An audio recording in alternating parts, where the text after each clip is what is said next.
Bueno, buenas tardes. Bueno, les cuento. Vamos a hacer un pequeño resumen de lo que vimos, que es muy rápido, y comenzamos con la nueva clase.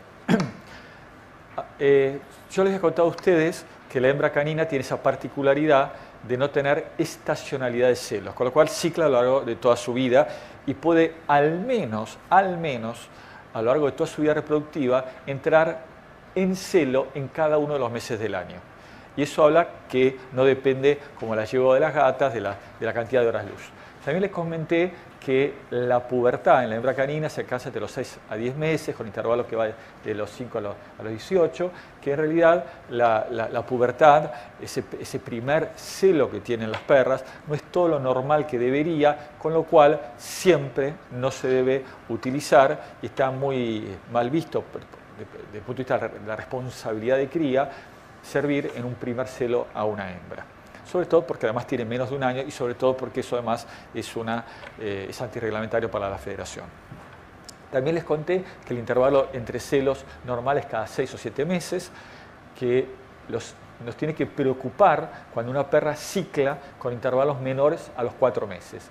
Porque generalmente cuando cicla con intervalos menores a 4 meses está asociado a que la perra no quede preñada, a infertilidad.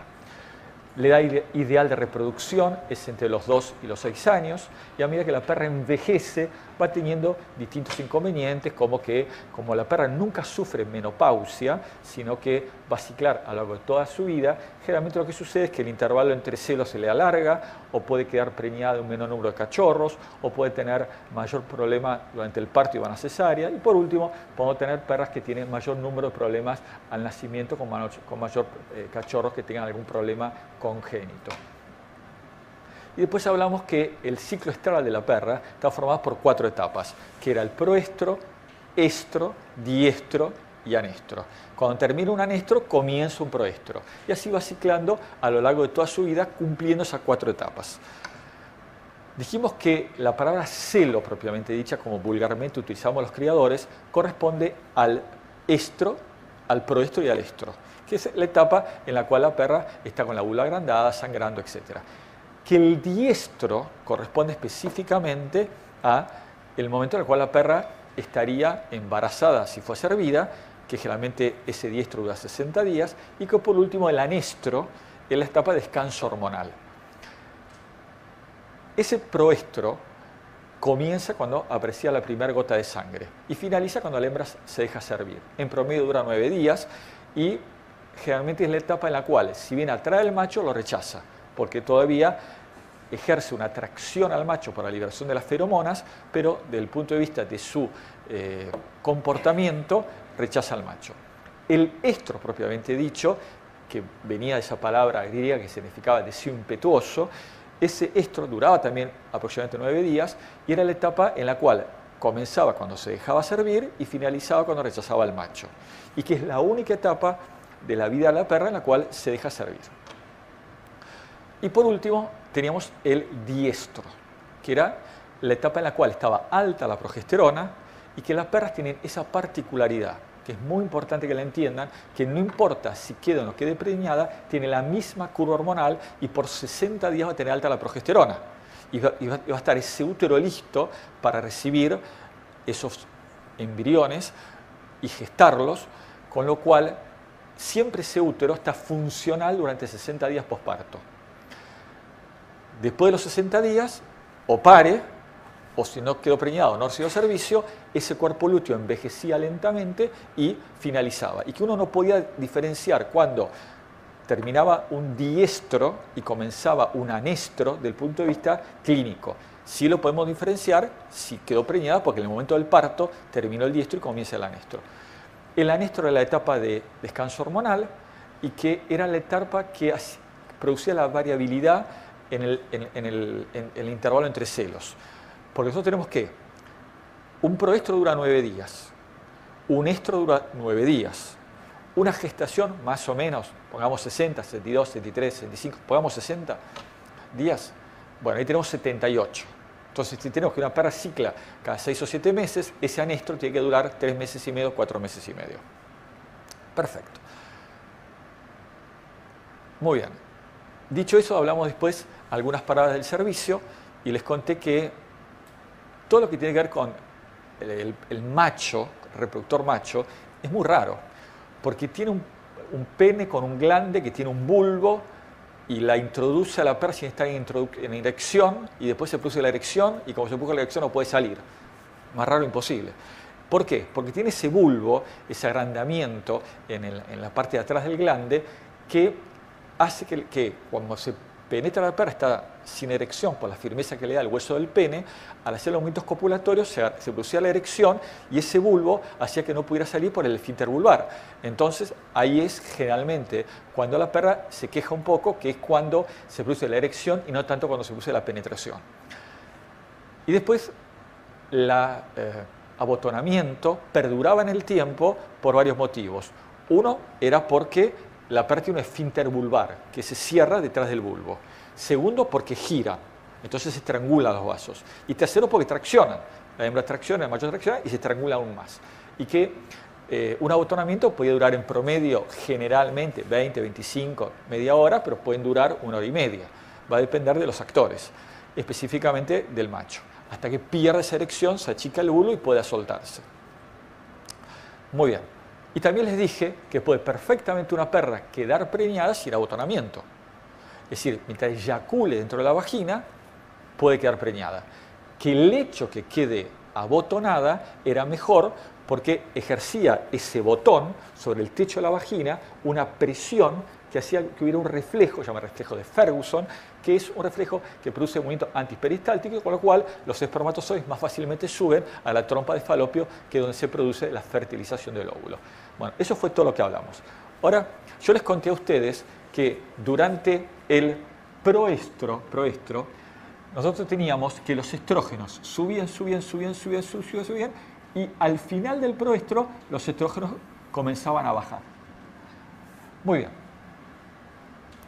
Eso es rarísimo, porque quiere decir que en el momento de la receptividad de la hembra, los estrógenos bajan.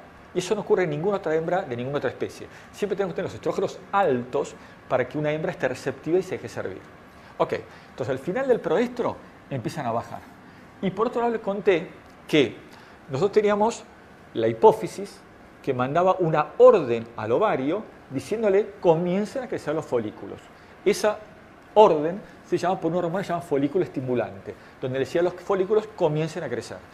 Que en promedio por perra crecían entre 3 y 15 folículos, pero que eso dependía sobre todo, ya dijimos, de la raza, no es lo mismo yo soy que un gran danés, de la perra en sí, del individuo en sí, porque puedo tener 2 hermanos, uno pare muchos cachorros y otro queda preñada solamente de 2.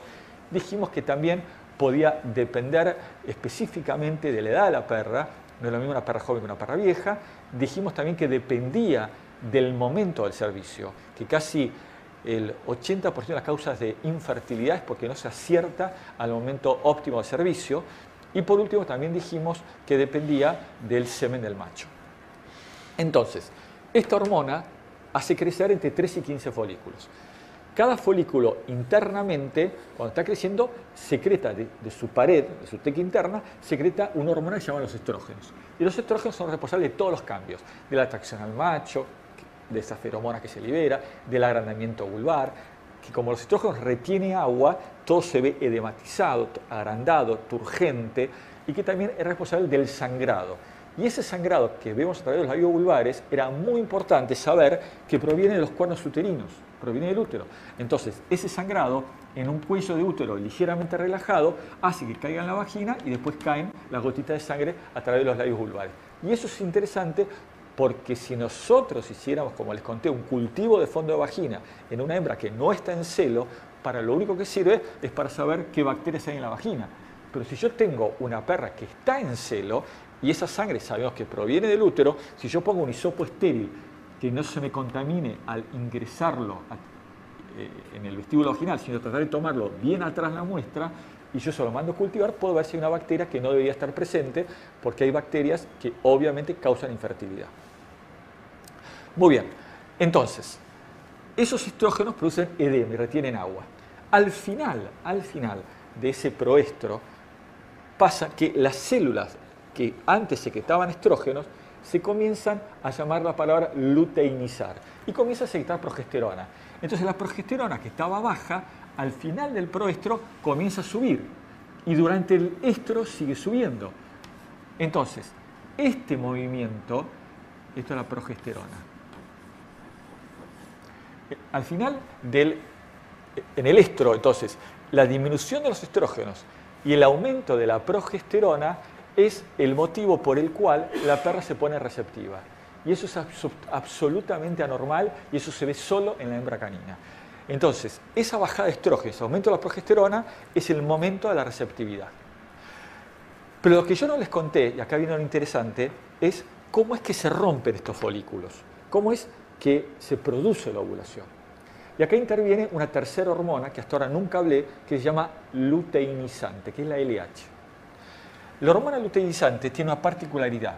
Ella viene baja y hace un pico fugaz y vuelve a bajar. Y sigue baja. ¿De acuerdo? Bueno, voy a borrar esta palabra progesterona. Bueno. Entonces, esta hormona se llama LH, ¿de acuerdo? Es esta que está acá, que es la hormona luteinizante. Ahora, ¿qué pasa? Cuando se produce el pico del LH, y esto es lo interesante, exactamente 2 días después del pico, 2 días después, la perra ovula. Pero cuando quiere decir que se puso el pico del LH y a los 2 días se rompen todos los folículos. Y los óvulos caen en esta bolsa ovárica, y van hasta este conducto que se llama trompa de falopio. Y se quedan acá, esperando que el espermatozoide suba hasta la trompa de falopio para unirse con el óvulo. Ahí llegó Entonces, lo que tenemos que nosotros hacer es 2 días después que se produce este pico de LH, 2 días después, se rompen estos folículos. Caen los óvulos y van hasta acá. Ahora, los óvulos se liberan en forma inmadura. Se llaman ovocitos primarios. Y tardan 2 días en madurar. Entonces, después del pico de LH, a los 2 días ovula. Pero tarda 2 días en ovular. En madurar. Entonces pasa del estadio de ovocito primario a ovocito secundario. Cuando está en ovocito secundario está listo. Ahí puede ser fertilizado. Entonces muchas veces me preguntan, Javier, ¿la perra ovuló? Me pregunta un propietario que me trae una perra para decirle si está lista para ser servida. Entonces yo, generalmente los veterinarios decimos, no, todavía le falta. Pero en realidad capaz ya ovuló seguro. Porque como tiene que esperar 2 días para que madure, el hecho puntual es que la perra sí ovuló, pero están madurando los ovocitos, motivo por el cual cuando nosotros indicamos servicio, ya hace 2 días atrás que la perra ovuló, porque tiene que madurar. Muy bien, ¿y cuánto viven estos óvulos? Estos óvulos viven entonces exactamente 2 días. Entonces la primera pregunta fácil que ustedes me dirán es, bueno, entonces esto es muy sencillo. Si yo sirvo una perra 4 a 6 días después del pico del LH, seguro le acierto al momento tan difícil de diagnosticar, que es el momento de la ovación de la perra. Y es así. Quiere decir que si yo sirvo una perra 2 días, más 2 días, 4. Entonces acá es el día 4. Vive 2 días, acá es el día 6. Entonces si yo del pico del LH sirvo entre el 4º y el 6º día, seguro es el momento en el cual yo tengo ese óvulo listo para ser fertilizado justamente acá, en la trompa de falopio. Pero como todo no es tan sencillo, el problema está que esta desgraciada, que se llama luteinizante, es difícil de diagnosticar. Porque hace un pico fugaz que dura un día o a veces menos, habría que sacarle sangre todos los días al perro. Acá en Argentina todavía no hay, porque hay 2 tipos de hormonas. Las hormonas que no tienen especificidad de especie, quiere decir que yo puedo medir la progesterona de un perro y puedo medir la progesterona de un ser humano y no necesito un aparato especial, porque no hay especificidad. Ok, pero hay otras hormonas que sí tienen especificidad de especie. Por ejemplo, la LH. Porque a esta desgraciada la secreta la bendita hipófisis y tiene especificidad de especie. Entonces, esto no lo puedo medir con el mismo aparato que humanos. Necesito algo que esté hecho para perros. Entonces, la luteinizante, como tiene especificidad de especie, entonces no es fácil medirla. Y acá en Argentina hay algunos kits que son bastante poco confiables, que se pueden comprar en el exterior, pero la realidad es que no podemos medir todavía la LH y esperemos que a un futuro lo podamos hacer. Porque en una perra de alto valor reproductivo, bueno, puede ser muy útil que nosotros diagnostiquemos todos los días sangre, saquemos para ver cuándo es el pico de LH y a los 4 o 6 días seguro va a estar lista para ser inseminada. Ok. Entonces, ¿qué hacemos nosotros? Nosotros hacemos así. Nosotros sabemos que a un determinado valor de progesterona se produce el pico de LH. Sabemos que a otro determinado valor de progesterona se produce la ovulación. Y sabemos que a partir de esta ovulación nosotros tenemos que indicar servicio a los tantos días porque al producirse la ovulación tenemos 2 días para que madure. Entonces, en función del valor de progesterona, yo puedo estimar en qué momentos estamos. Por eso es que uno mide la progesterona, porque no podemos medir la LH, entonces uno mide la progesterona. Ahora bien, yo les pregunto esto.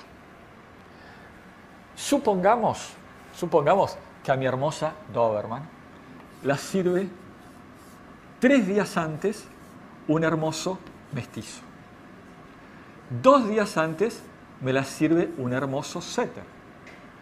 Un día antes me la sirve un hermoso dálmata. Pero el día de la ovulación me la sirve un hermoso etes dálmata, un hermoso Doberman. Ahora yo les pregunto a ustedes, mestizo, setter, dálmata y el día de la ovulación un Doberman. ¿De quién quedó preñada?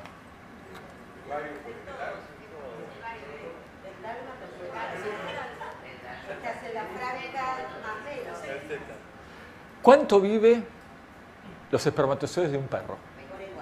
48 horas. Por eso es que nos hacemos es decir, mínimo 48 horas. Por eso es que generalmente nosotros servimos hoy miércoles y capaz repetimos viernes. Porque sabemos que del miércoles hasta el viernes estamos cubiertos. Servimos viernes y sabemos que está cubierto hasta el domingo. Entonces si abarcamos con solamente 2 montas, abarcamos 4 días. No tiene sentido dar días consecutivos. Porque sabemos que un semen de cualquier macho normal vive 2 días. Una preguntita. ¿Se acuerdan que esto era el servicio del macho? Una vez que eyacula el macho, ¿cuántas horas, minutos tarda en llegar un espermatozoide, el primer espermatozoide, a la trompa de falopio? 25 segundos. Eso es lo que tarda. Con lo cual, es rápido. Somos rápidos. Ahora, la pregunta es así. Quiere decir que si se produce un abotonamiento, como yo le dije, servicio por robo, esos servicios indebidos, una vez que se producen, no hagan nada. Déjese que se termine, porque ya hay espermatozoides acá arriba. Entonces, déjalo que disfrute la perra, disfrute el macho, ya veremos qué pasa. A los 28 días, si diagnosticamos preñez, ahí lo hacemos abortar. Si ustedes le dan un estrógenos entre 3er y 5.º día del servicio, que eso puede ser indicado por algunos profesionales, al dar estrógenos, ¿qué hacen los estrógenos? Edematizan todo, retienen agua. Entonces la trompa de falopio, que es este conducto, esto que está acá, se me edematiza, se me agranda, todo edematizado. Entonces queda ahí retenido el óvulo con el espermatozoide, no puede bajar y entonces muere. Entonces lo que ustedes están haciendo es inyectar estrógenos, eso edematiza todo, vuelve el sangrado, vuelve a repetirse todos los síntomas que habían tenido el proestro, con la macana que podemos más fácilmente que alguna bacteria ingrese por ese cuello de útero relajado que se producía a través de los estrógenos y nos produzca la famosa piómetra que ya voy a mostrar en imágenes, que es la colecta purulenta dentro del útero. Entonces, si ustedes quieren correr el riesgo de una perra de alto valor reproductivo a que pueda padecer una piómetra, inyecten estrógenos entre el 3er y 5.º día. Si ustedes quieren no tener cría, pero no estropear el vientre no perder, que no corra riesgo ese vientre. Entonces lo que hacemos, como les conté antes, es romper el cuerpo lúteo, generalmente cuando diagnosticamos preñez, porque capaz tenemos la suerte que no quede preñada. Entonces, si está preñada, rompemos el cuerpo lúteo. Como a romper el cuerpo lúteo, lo que se hace es que se reabsorben o se elimina un leve flujito. No es que vas a ver un cachorro. Si esto lo haces cuando tenés 40 días, sí vas a ver un cachorro. Muy bien. Entonces, yo esta primera pregunta. Del mestizo. Dijimos que vive 2 días como mínimo. ¿Sabes cómo vive 3 días? Seguro. Entonces, ¿vamos a tener un espermatozoide del mestizo? Seguro. Después dijimos que vive como mínimo 2 días. Entonces, 2 días antes nos viene con un setter. ¿Habrá del setter? Vamos con el setter también. Estamos del setter. Un día antes del dálmata. Dálmata va a haber. Dálmata tenemos. Y del Doberman, que es el mismo día, tenemos. Ese seguro que no hay. No llegó, llegó tarde. Entonces la pregunta es, supongamos que yo tengo la trompa de falopio, ¿no? Entonces yo acá tengo mis óvulos. Tengo, supongamos, 3 óvulos. Entonces, vienen, el dibujito ese, la famosa película, los espermatozoides, hasta llegar hasta la trompa, y tal vez, un Doberman me agarra ese óvulo. Me lo fertiliza. Pero tal vez otro me lo agarra el mestizo y otro me lo agarra el setter. Y capaz desde el otro cuerno me tiran de otro. Quiere decir que yo en una misma gestación puedo tener hijos de diferente padre. ¿Se entiende? Suponiendo Sí. que sirvo a una perra con 3 machos de la misma raza. Sí. Porque quiero Porque ver querés. qué pasa. Exactamente, sí. ¿Hay alguna forma Sí. en nuestro país para saber? Bueno, yo eso estoy... ¿A quién le doy el DNI? Yo eso estoy luchando para que eso se haga. Lo cierto es que lo que a mí me gustaría... ¿Puede ser que se haya trabado, Che? Ahí está. Lo que a mí me gustaría es que se aceptase. Pues sería bueno que se aceptase eso. ¿Es real que en Estados Unidos sí se hace? La American Kennel Club lo acepta y lo que se hace es esto. Lo que hace es... Uno, el día que está en el momento justo, lo que hace es... no me pasa con tanta rapidez.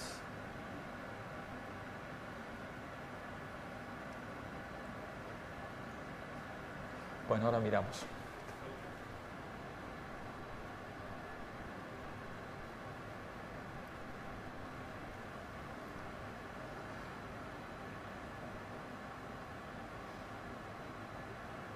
Bueno, ahora lo miramos.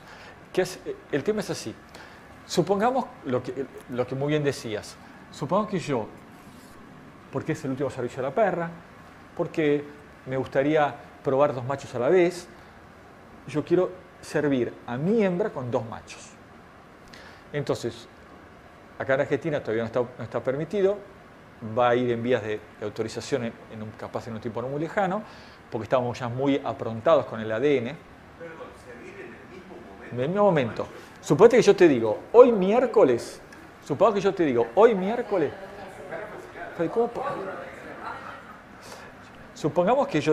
miércoles, es el día perfecto de la perra. Entonces, como es el día perfecto de la perra hoy, yo la sirvo a mi perra hoy con 2 machos. Le pongo un macho, termino, le pongo otro macho. Entonces va a haber espermatozoides de 2 machos. Una Doberman, pone que ovule 7 óvulos. Perfecto. Capaz tengo 3 de 1, o 1 de 1, o 4 y 4, o 3 y 3, 2 y cualquier combinación. Entonces, ¿yo qué hago? Hago el ADN del papá, de los 2 progenitores machos, de la mamá, progenitora hembra, y de sus 7 u 8 hijos. Y ahí va a tener que, lo que se llama es prueba de filiación. Es decir, lo que hago es determinar de esos cachorros cuál es hijo de este perro y cuál es hijo del otro perro.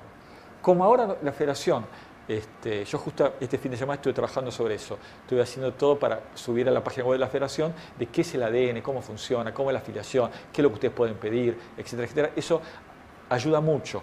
Porque eso es el primer paso importante que ya estamos haciendo en forma obligatoria para los perros que congelan semen. Y la federación, en un tiempo no muy lejano, va a exigir que aquel perro que realice un determinado número de servicios, por ejemplo, suponete, superó los 5 servicios, bueno, tiene que hacer ADN. Una hembra, en su primer cría no, pero en la segunda cría tiene que hacer ADN. Entonces vamos a tener un banco de ADN de todos los perros que nos va a permitir siempre ser más exigentes y controlar mejor nuestro registro genealógico. Entonces, es factible y no hay ningún tipo de problema. Ahora, otra pregunta más. Supongamos que yo a esta perra mía, ahora no, esta no es una Doberman, le di 10 servicios. Entonces, 10 servicios le doy. 10. Empezando 7 días antes hasta 3 días después del momento óptimo. Porque hay perras que, a pesar que uno dice que la perra de libro solamente acepta cuando está lista, algunas perras pueden aceptarlo antes y pueden aceptarlo después. Entonces, ¿en qué me perjudica tener 10 servicios? En la fecha del porque no sabes cuándo va a parir. Puedes tener una amplitud, por eso que algunas perras decís que puedes parir entre el día 57 y 68, porque vas a tener una amplitud para el momento del parto. Pero también, lo que puede suceder... ¿Cómo? Claro, y otra pregunta que quería hacer es esto. Si yo doy 10 servicios, el problema es que puedo tener también al momento del nacimiento como cachorros con diferente madurez.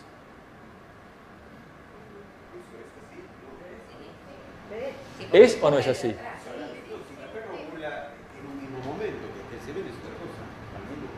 Pensemos bien. Yo doy 10 servicios.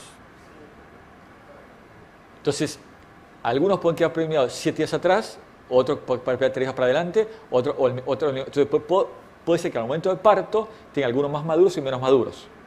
Pero cuando yo tengo la franja de 2 días, por ejemplo, puede quedar del primer, ¿no? No, es así, chicos.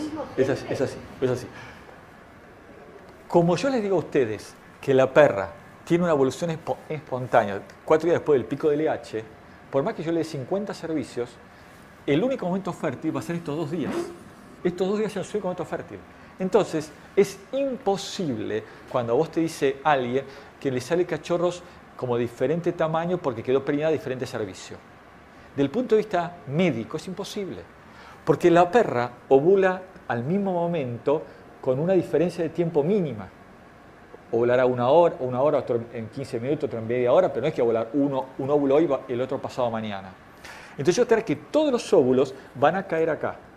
Cuando se produce el servicio, van a ir todos a fertilizar esos óvulos. Con lo cual, la diferencia de tiempo en la madurez del nacimiento de los cachorros es imposible. Ahora, ustedes me dicen, sí, pero a mí me pasó que yo tuve un cachorro que era más chiquito. Bueno. O me pasó que tuve un cachorro que tenía menos pelo. Bueno. O me pasó un cachorro que nació y que no estaba terminado y se murió. Bueno. Pero eso no tiene nada que ver con que sean diferentes fechas de servicio. Puede ser una bacteria, puede ser un problema de placentación, puede ser un problema congénito, que tuvo alguna normalidad de nacimiento que uno todavía no puede evaluarla, porque no tenemos todavía técnicas para poder determinar ciertas cosas. Entonces, por ejemplo, estudiar los oviductos a nosotros, que es la trompa de falopio, que es algo que muchas veces causa infertilidad en la mujer y que es muy estudiado, a nosotros nos cuesta mucho. Pero tenemos todavía técnicas tan específicas que nos hacen poder solucionar ese tipo de problemas. Entonces, a veces nosotros servimos hembras que nunca quedan preñadas y tal vez tenemos problemas, por ejemplo, en este sector. Y entonces nosotros ecográficamente vemos que el ovario está con los folículos, vemos que el ovario está con los cuerpos lúteos, vemos que el útero está bien y nunca queda preñada. Y sin embargo, hay todavía detalles que nos falta aún mejorar para poder tener algunos diagnósticos de infertilidad en las perras. Ahora, yo siempre digo esto.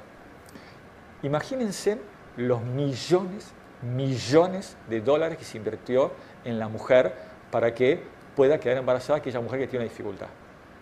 Bueno, en los perros se invirtió nada en comparación a eso. Entonces, si a pesar de todos los millones y millones y millones de dólares que se invirtió, lamentablemente a veces hay una mujer que no puede quedar embarazada, bueno, lo mismo pasa con las perras y a grado mayor porque tenemos muchísimo menos tecnología.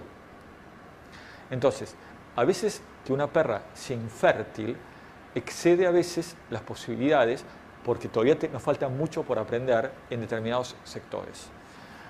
Bueno, entonces, quiere decir que es imposible tener cachorros de diferentes edades. ¿Eso ya queda claro? Muy bien, bárbaro. Entonces, se me une acá, y acá queda, mejor dicho, el día 11, al 11º día, llega al cuerno uterino. Bajan, se quedan 11 días acá y bajan al cuerno uterino. El óvulo que está del lado izquierdo no necesariamente se implanta del izquierdo. Puede ser que pueda haber modificaciones. Es decir, no quiere decir que estos van acá y estos van acá, sino que puede haber que un óvulo descienda y ascienda. Eso no hay dificultad.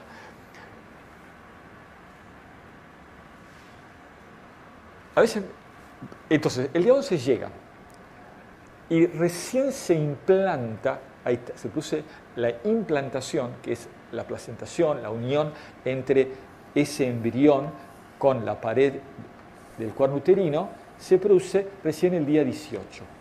Entonces a veces a mí me preguntan y me dicen, ¿cuándo convendría volver de Europa o de Estados Unidos con una perra preñada?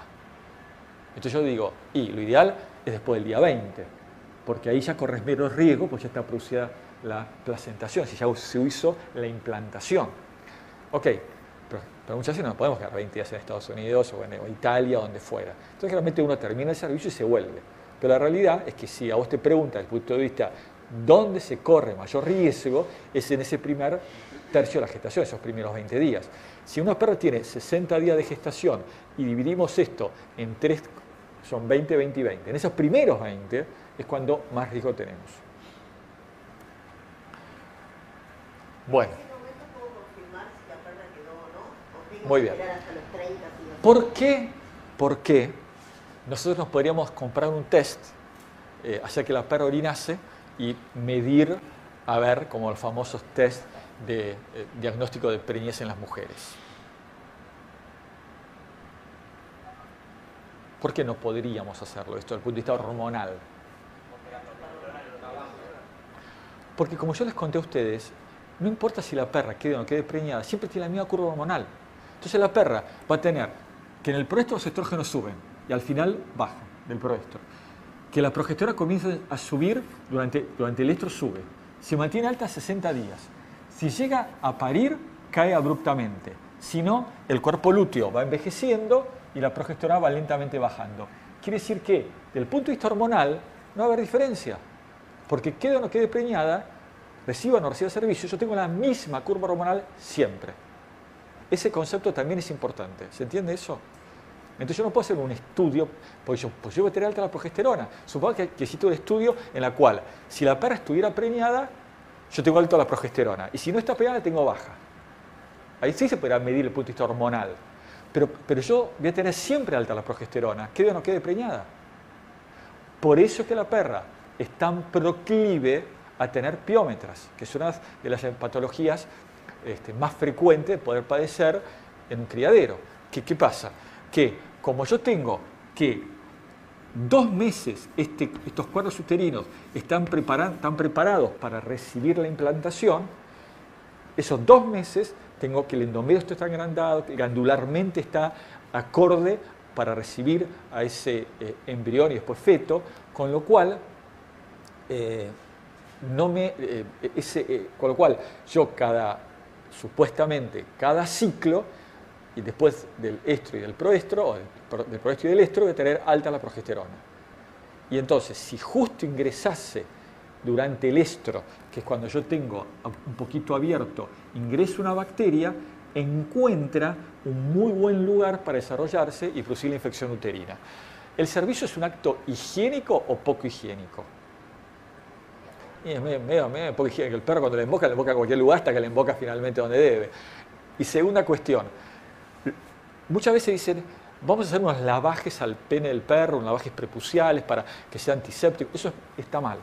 ¿Por qué? Porque el perro tiene una flora banal, una flora propia. Es decir, que el pene del perro tiene una flora que le es propia. Entonces, si nosotros hiciéramos cualquier tipo de lavaje, a excepción que esté indicado desde el punto de vista médico, prepucial con algún antiséptico, está mal pensado. Porque ustedes modificarían la flora propia que tiene ese perro, capaz por una que es patógena. Entonces, cada perro tiene una flora propia, los perros tienen una flora banal, no maligna, que no causa daño, que es propia del animal. Ok. ¿Se entiende todo esto? Porque está medio complicado para explicar, pero es así. Bueno, vamos a ver si yo... Sí. Sí. Es lo mismo, pero solo sangre. Es decir, que en vez de tener una piómetra, vos tenés una hemómetra y que está lleno de sangre de adentro. ¿Pero es solo después del celo o puede ocurrir? No, generalmente es después del celo. Bueno.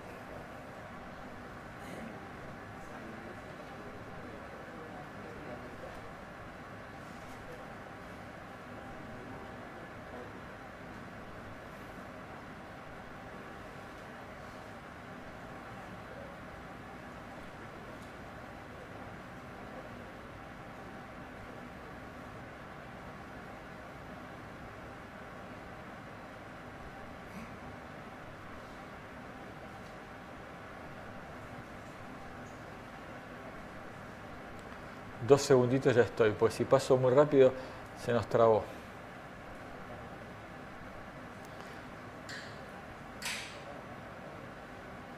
Ahí se trabó de vuelta. ¿Se acuerdan que que si yo espío dentro de la vagina de la perra, según la etapa que esté proestro, estro, diestro o anestro, voy a tener una diferente imagen?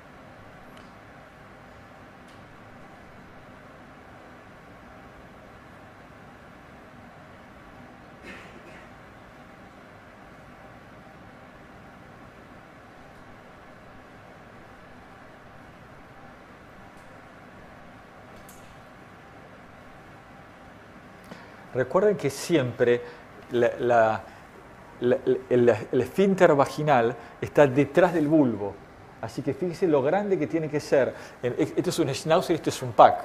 Así que desen la idea lo largo que es la vagina de una perra y que, por ejemplo, a veces alguien puede decir, no, le hice un tacto y me di cuenta que por el tacto, traspolando capaz de la mujer, que no estaba dilatada o cualquier idiotez por el estilo.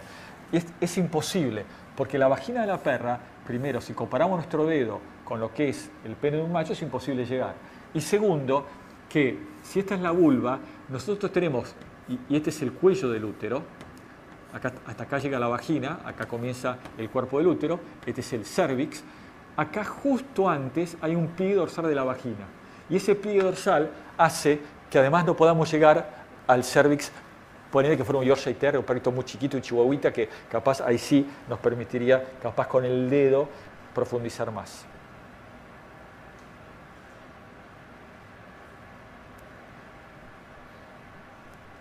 Muy bien, acá estamos. Esta es la charla de hoy. Entonces, la ovulación se produce, es en forma espontánea. Es decir, ¿qué significa? Que 48 horas después del pico del LH, ovula. No es que que sucede alguna otra situación. 48 horas ovula. La unión del óvulo espermatozoide se produce en la trompa de falopio, llega al cuerno uterino, es decir, 11 días se queda, o 10 días se queda en la trompa de falopio, y el 11 llega al útero. La implantación, es decir, la unión entre la pared del útero y la placenta, se produce el día 18. Y la placentación es endotelium corazonal. ¿Qué quiere decir? Vieron que cuando ustedes a veces les sale un cachorrito, supongamos que esta es una placenta, ¿no? Y acá adentro está el cachorrito. Bueno, vieron que hay una zona solamente que está, es decir, que el intercambio sanguíneo se produce a través de una zona, no es que todo eso está unido, sino que está solamente una zona. Por eso es que es zonal, se llama. Eso, capaz en otra imagen se nos muestro, que creo que tengo acá. Muy bien, entonces tenemos el pico del LH, 8 horas después del pico del LH se produce la ovulación, 48 horas después se produce la maduración, entonces el óvulo está maduro, y finalmente,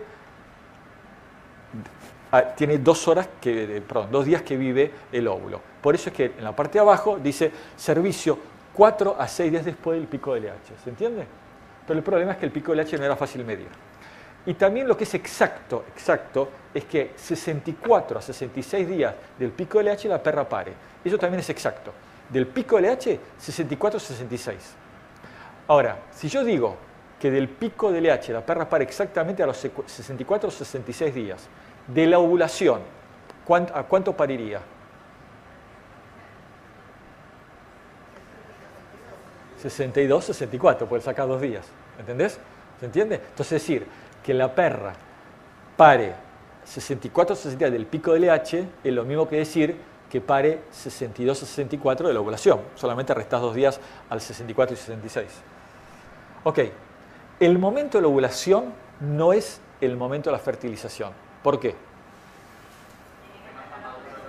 Perfecto, tiene que madurar. Así cuando ovula, no está listo. ¿Se entiende eso? Tarda 2 días en fertilizarse. Entonces, cuando ovuló, no es el momento, faltan 2 días más. Esto es un ovocito inmaduro que se tarda 2 días para llevar a ovocito maduro. Un óvulo vamos a esperar, tenemos un cachorro. En el caso que nosotros tengamos, se volvió a trabar, se porta mal hoy. Vamos a dejar, ahí está. Y si tenemos muchos espermatozoides, que es lo que siempre buscamos, y muchos óvulos, tendremos bastantes cachorritos. Muy bien, esto es lo que yo les había explicado antes, que era que tenemos 2 sacos. Uno es el saco, el cachorro, cuando está rodeado por un primer saco, es saco amniótico, y un segundo cachorro que es saco alantoideo. A veces ustedes ven que la perra está con algunos pujos y se larga algo que parece como si fuera orina, pero todavía no hay líquido verde que te ensucie. Estoy hablando del primer cachorro. Ahora vamos a hablar de parto. Pero en el primer cachorro nosotros vemos que se rompe ese primer saco, que es el alantoideo, y tiene como un líquido que es medio ámbar, color orina. Y ustedes ven que sale líquido, pero todavía no apareció líquido verde, porque todavía no se desprendió la placenta por completa de la pared del útero. Eso es cuando se rompe este primer saco que ustedes ven acá.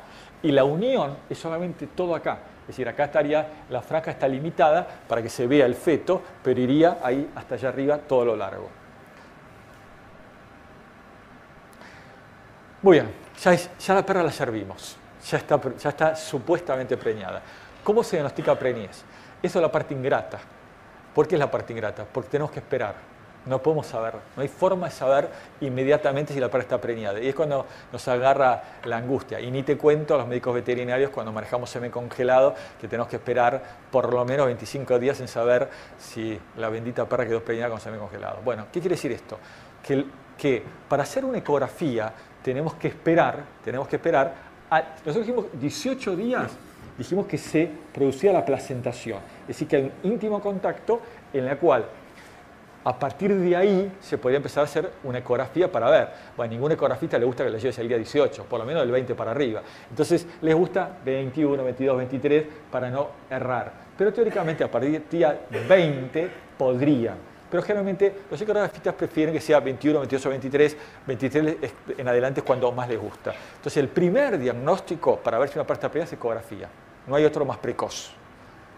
El segundo diagnóstico es palpación abdominal, entre el día 25 y 30 del momento óptimo de servicio, siempre que ustedes sepan cuál fue o hayan determinado la ovulación de la perra. Ideal 28. Ustedes a los 28 días palpan y lo que se palpa son como pelotitas de golf. Entonces ustedes ven como si fuera un útero con todas pelotitas perfectamente que se palpan. Bueno, la tercera forma es que a partir del día 40 con un Doppler uno escucha latidos cardíacos. Y por último, a partir del día 45, porque si no antes afectaríamos la preñez con los rayos X, podemos sacar radiografías y podemos ver el número de cachorros. A mí me encanta la ecografía, pero no sirve para cantidad de cachorros. La radiografía también sirve, es excelente, sobre todo para el número de cachorros. Pero la ecografía te da más datos, sobre todo para el momento del parto, sobre todo para los braquicefálicos que van a cesárea, pues te da el diámetro biparietal, el diámetro de la cabeza, te da la presencia de frecuencias cardíacas, te da el tema de los movimientos intestinales, si hay pocos o muchos, entonces te habla más de la maduración de ese cachorro. La radiografía a veces es un método para maduración no tan bueno, a veces uno ve la incipiente aparición de piezas dentarias, pero la realidad es que el método diagnóstico utilizado para poder determinar si hay maduración fetal es la ecografía, ya sea para parto natural o ya sea para cesárea. Si nosotros tenemos una perra que pare normalmente y nos encontramos, hacemos una ecografía y nos encontramos que tiene 160 latidos por minuto, que tiene movimiento intestinal lleno, y vemos que además de todo eso tenemos un diámetro biparietal, porque ¿qué sucede también con el diámetro entre los dos parietales? Sucede que como hay una gran diversidad de razas, no es lo mismo el diámetro de un Mastiff que de un Yorkshire Terrier. Entonces eso también los veterinarios tuvimos que hacer como una tabla, porque no es lo mismo la cabecita de un Yorkshire Terrier que la cabecita de un Mastiff. Entonces eso hace que uno tenga que también evaluar la raza en función para que el diámetro sirva como rasgo o como diagnóstico de maduración fetal. Muy bien. Entonces, si yo tengo con una perra que tiene esos síntomas y no pare, tiene que ir a cesárea. Pues ya tengo latidos cardíacos por debajo de lo normal, mucho movimiento intestinal, una cabeza bien desarrollada, no pare, voy a cesárea. Ahora, el mismo cuadro, tengo frecuencia de 220, movimientos intestinales incipientes, y un diámetro biparietal que, por ejemplo, en un bulldog es de 2.3. Le falta. Puedo esperar. ¿Se entiende cómo es un poco?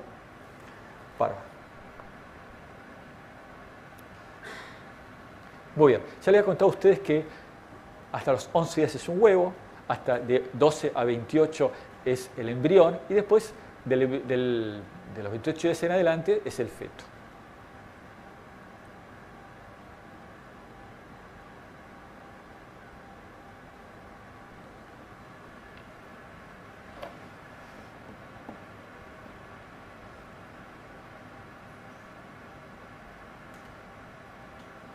No quiere pasar. Ahí está. Muy bien, ahí tenemos. Fíjese, como yo decía, que a los 28 días se palpan con pelotita de golf. Entonces, nosotros entre los 25 y 30 podemos diagnosticar preñez por palpación. Pero después, cuando ya estamos arriba de los 30 días, sobre todo 38, arriba de 35, ya, aunque ustedes puedan creer, ya esto es no se puede palpar, porque uno palpa como si fuera algo, un contenido dudoso, que no puedes asegurarte si es materia fecal, si es cachorro, puedes tener una sospecha que puede llegar a estar preñada, pero hay etapas que uno no puede, que por más que palpe, puede pasar vergüenza si diagnosticas preñez a esa edad, porque a los 40 días de gestación uno no palpa. Ahora, después cuando ya tiene 50 y pico de días, ya palpa la cabeza, entonces puedes decir si estás preñada o palpas el cachorro. Ahora, a la edad de 40 días, lo que pasa es que esperas que hasta los 40 días vos la mirás y decís, ¿estará preñada? Y después del día 40 empieza a echar panza a lo loco, porque cuando realmente empieza a tirar panza a la perra y empieza a marcarse toda la gestación, es en los últimos 20 días de gestación.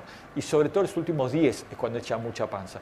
Porque los primeros 2/3 de la gestación, generalmente el embrión y después el feto son chiquititos y no hay muchas modificaciones. Entonces hay veces que hasta los 40 días puedes llegar a tener dudas, a excepción que, bueno, que la conozcas mucho a tu perra y le veas que ya tiene algunos cambios. Fíjese lo que es un feto de 38 días. Un feto de 38 días no tiene pelo, es inviable, obviamente, y son muy chiquititos, y más chiquititos aún es a los 28, porque a los 28 prácticamente, cuando uno tiene que hacer abortar a una perra, bueno, es la mitad que eso.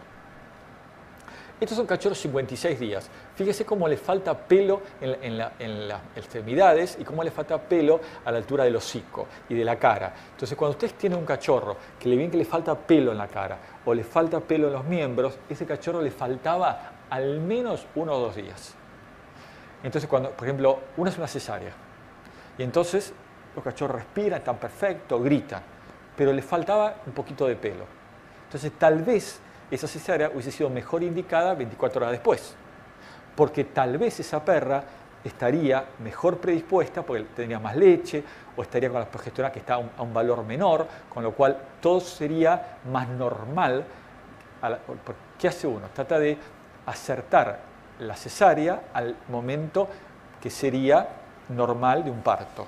Si uno lo hace un poco antes, puede significar, porque en una cesárea de 60 días, sacar los cachorros 3 días antes puede ser inclusive que le cueste la vida, porque capaz no tiene la madurez pulmonar que debe tener, no tiene ese líquido sulfactante, motivo por el cual pueden los cachorros nacer inclusive sin fuerza para prenderse de los pezones.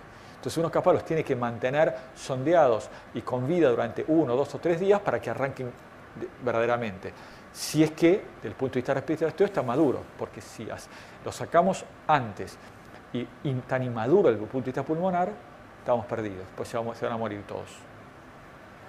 Perdón, Javier, una pregunta. Si tenés motilidad intestinal cuando Sí. haces la ecografía, Sí. no en todos. No en todos. Está muy bien tu pregunta. Este es así. A veces te pasa que vos tenés una lechada de 7 cachorros y tenés en 5 o 6 tenés muy buena motilidad y en 1 o en 2 tenés poca.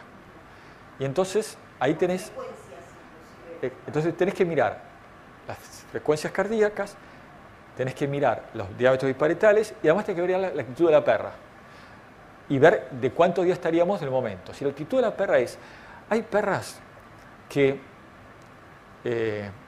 vamos a perras que parto anormal, hay perras que de repente jadean durante toda la noche, están nerviosas y al otro día rascan, se paran, se echan, jadea, se para, y vos decís, va a arrancar, te tiene toda la noche despierto y a la mañana está durmiendo tranquilamente y vos estás con estás que no podés aguantar. Y la perra se durmió a las 7 de la mañana, estuvo toda la noche dando vueltas. ¿Por qué? Porque cada 10 perras 7 paren de noche, no es fácil lo nuestro. Entonces, la cuestión es que esa perra que hizo toda la mímica del parto y no parió, usted todavía tiene que hacer una ecografía, porque seguramente una de las causas más frecuentes es la inercia uterina. Es cuando está todo listo, pero la perra no pare.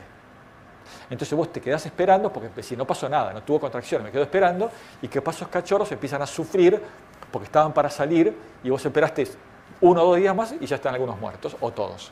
Entonces, si vos ves que la perra tiene toda la mímica del parto, pero no tiene ninguna contracción, ningún pujo, vos al otro día haces una ecografía, porque tal vez esa perra tiene una de las causas más frecuentes de terminar en cesárea, que es la inercia uterina, que es cuando hace todo, pero nunca tiene pujos.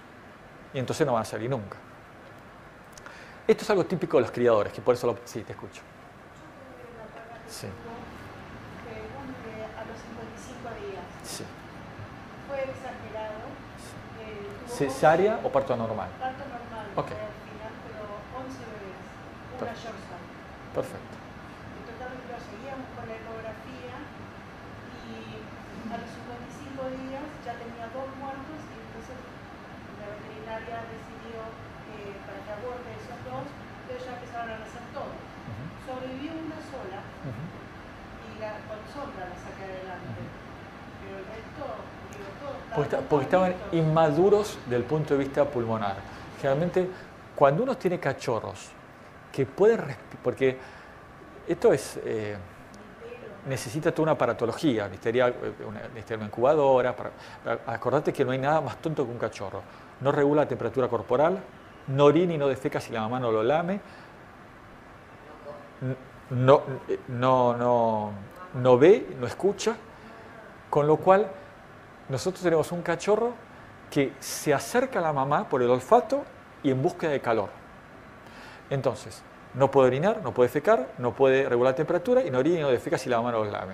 Entonces, podría tener un poquito de cosas a su favor. Entonces, ese cachorro depende muchísimo de mamar inmediatamente, porque encima los perros tienen muy poca reserva de glucógeno en el hígado. Entonces, rápidamente, si no come, se consumen, si no toma leche, se consumen, y entonces después pierden, lo primero que pierde es el reflejo de succión. Entonces, como tiene reflejo de succión, no se puede alimentar, se empieza a debilitar, muere. Entonces, una de las cosas que yo indico, ahora voy de vuelta a tu pregunta, que me desvíe, es la fructosa de maíz. Es buenísima, chicos. Es la famosa, antes era, no sé quién se acuerda acá, yo me acuerdo del famoso quero. ¿Alguien se acuerda del quero? Bueno, el quero, bueno, Nosotros, la gente joven no se acordará, pero bueno, el quero era como una melaza que comprabas en el supermercado, ya no se vende más, que ahora ¿hay quero? Ah, yo no lo consigo nunca. Chino. Bueno, entonces mandaré al chino. Yo en el Carrefour antes encontraba, pero ahora he mandado y me ha dicho que no encuentra, entonces dependerá a veces o no. Bueno, eso es fructosa de maíz. No es lo mismo darle azúcar, darle miel, eso no sirve tanto. Lo que sirve es la fructosa de maíz, que es glucosa, y entonces vos 3 veces por día vos le pegás en el paladar, vos untás el dedo, es un frasco como si fuera una melaza, una miel, un frasco de miel, un frasco de dulce. Vos metés el dedo y le pegás en el paladar. Entonces el cachorro se queda lamiendo eso. Y eso es glucosa que va incorporando. Entonces cuando vos tenés un cachorro débil, que está medio apagadito, vos le pones fructosa de maíz, es como le estuvieras poniendo nafta. Entonces el coche arranca de vuelta. Entonces lo mismo es eso, le estás dando energía. Entonces la fructosa de maíz es muy buena. No, es de dietética humana. Fructosa de maíz. Es una jalea. ¿Se compra un pote de jalea o solamente? Esta es como un color miel, parece miel. Es transparente. No la conozco, no sé tanto. Yo te digo, la que usamos nosotros debe ser un frasquito que es típica de vidrio. Una miel oscura. Sí. Exacto, una miel medio oscurita. Bueno, con respecto a lo tuyo es por la moderación pulmonar. Yo, en mi caso particular, estos son criterios profesionales, si tengo 2 cachorros muertos y los demás están normales y están inmaduros, yo no abro la perra. Yo espero. Ahora, esto es el concepto del siguiente. Si la perra corre riesgo de vida, ese es el tema. Si la perra corre riesgo de vida, hay que abrir y hay que salvar a la perra. Número 1, en la madre. Número 2, los cachorros. Entonces, si es una perra que tiene 1, 2 o 3 cachorros muertos, pero la perra come, está de buen ánimo, puede tener un flujito vulvar, y vos comenzás a darle antibióticos y tratás de aguantar hasta que esos cachorros estén maduros. Y ahí sí la sacás. Porque si los sacás antes, se te van a morir. Porque están inmaduros y sobre todo desde el punto de vista pulmonar. Entonces, ese que vivió fue porque tuvo mayor maduración pulmonar y pudo vivir. Pero seguramente lo que pasó fue eso que te cuento. Entonces, el concepto es, primero la mamá. Segundo, salvar los cachorros. ¿Se puede aguantar una perra con cachorros muertos dentro del útero? Por supuesto que sí. Siempre y cuando no tenga fiebre, no esté decaída, no quiera comer, no tenga, no sé, polidipsia, poliuria, porque toda una serie de sintomatología que le produce a veces este cuadro. Si la perra está bien, ustedes siguen aguantando, haciendo, por ejemplo, ecografía todos los días, se puede morir alguno más, pero capaz nosotros tenemos que en un útero tenemos, por ejemplo, muerto este más o menos, este vive perfecto y acá todo es perfecto. Entonces capaz podemos sacar 5 vivos y 2 o 3 muertos. Y nosotros podemos llegar al momento del parto o de la cesárea. Generalmente estas perras terminan en cesárea y bueno, tal vez tuvimos alguna bacteria inadecuada que nos produjo este cuadro, pero por lo menos salvamos a algunos cachorros. Muy bien. Hay criadores que, ¿cuándo servimos a la perra? ¿Cómo hacemos para decir, hoy tengo que servir a la perra? ¿Cómo hacemos nosotros los veterinarios y ustedes como criadores? Hay criadores que me dicen, Javier, yo la sirvo el día 11, me queda siempre. Siempre. Ya le dijimos que, bueno, alguna queda. A ver, la mayoría de las perras, las que no hace falta estudiarlas mucho, ovulan entre el día 10 y 14 de la primera gota de sangre. Ahora, si vos le errás al primer día de la sangre, o la perra ovula un poquito antes, o ovula un poquito después, el día 11 no va a servir para nada. Bueno, si tenés un macho piola que solamente te pone nervioso cuando la perra, no es mejor. Yo sabes que muchas veces pregunto, cuando le digo, serví hoy, le pregunto, ¿y tu macho qué dice? Porque el macho tiene que coincidir conmigo, porque eso sería lo lindo, que el día que yo indico servicio, el macho esté desesperado. Lo que pasa es que hay machos que están desesperados hace 10 días antes, pero hay algunos que solo se desesperan cuando la perra está lista. Esos son bárbaros. Después dice cuando cesa la pérdida. Ya le conté a ustedes que lo del libro, ¿qué es? Que sí, que la pérdida deje de ser sanguinolenta y pase a ser más aguachenta o clarita o inclusive cese. Pero hay perras que pierden todo el tiempo sangre fresca, que uno ve sangre que parecería sangre, o queda perdiendo pero nunca cesa la pérdida. Entonces, que cese la pérdida puede ser verdad, pero no es algo que usted lo tiene que tomar como única parámetro para servir una perra. La otra es cuando se aclara la pérdida. También es parecido a la anterior. Muchas pérdidas de ser sanguinolentas, en el momento óptimo se aclara, pero otras siguen sanguinolentas u otras no pierden. Y por último, cuando acepta el macho. Esa está buena. Pero ¿qué pasa? Que hay perras que la aceptan mucho antes, como dijimos, y hay otras perras que se niegan a ser servidas por más que estén en su momento óptimo. Entonces yo le digo, servila hoy. Me dicen, no, pero el macho no la quiere, la hembra me lo rechaza. Bueno, entonces ahí hay que inseminar. Porque si está lista la perra y el veterinario te dice, hoy es el día, y la hembra no quiere saber nada con el macho, bueno, ustedes tienen que inseminar. O sujetar a la hembra y que el macho la sirva. Eso también es factible. Entonces, ¿qué pasa? ¿Cómo hacemos desde el punto de vista médico para diagnosticar justamente la determinación de cuándo servir una perra? Yo les conté a ustedes que cuando estaban los estrógenos altos, voy a hacerme un poco de lugar porque si no esto queda muy desprolijo. Bueno, supongamos que esto es la vagina de una perra. Y acá está la vulva, ¿de acuerdo?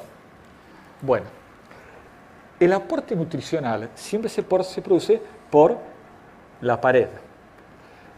Cuando yo tengo los estrógenos que subían durante todo el proestro, yo le conté a ustedes que el número de capas celulares comenzaba a aumentar. Y de tener 2 o 3 capas celulares pasaba a tener hasta 20 capas celulares. Y la luz de la vagina también se me achicaba, porque estaba todo hematizado. Ahora, si yo acá tengo la nutrición y a mí me aumenta el número de capas celulares, estas que están lejos del vaso sanguíneo, ¿qué pasa? ¿Se nutren o no se nutren? No se nutren, porque están muy lejos.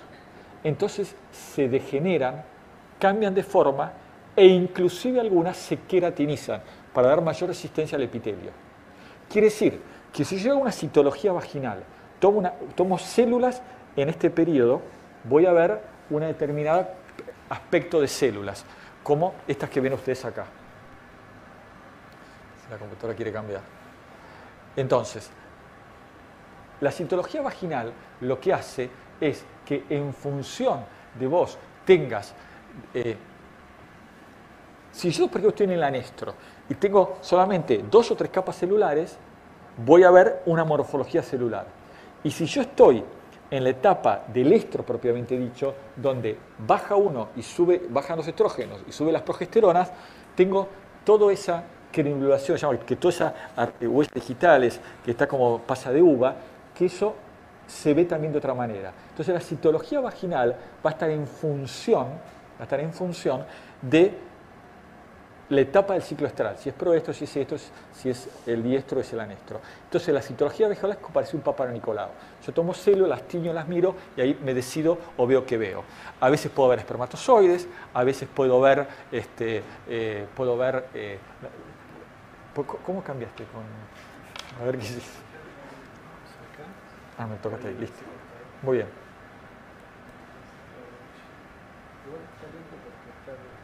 Ah, claro. Ahí está el costado del péndulo.